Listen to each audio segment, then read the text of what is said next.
Қайырлы таң. Ал күндеріңіз жақсы болсын.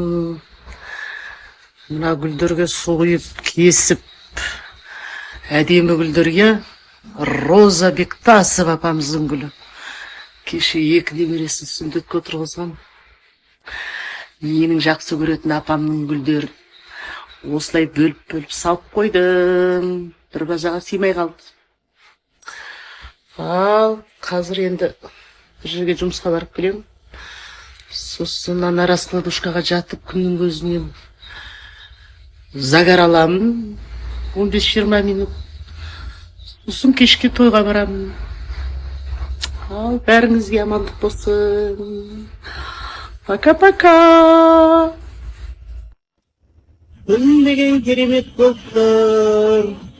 Демалыс күндеріңіз жақсы өтсін.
Өмірге жаңа келгенде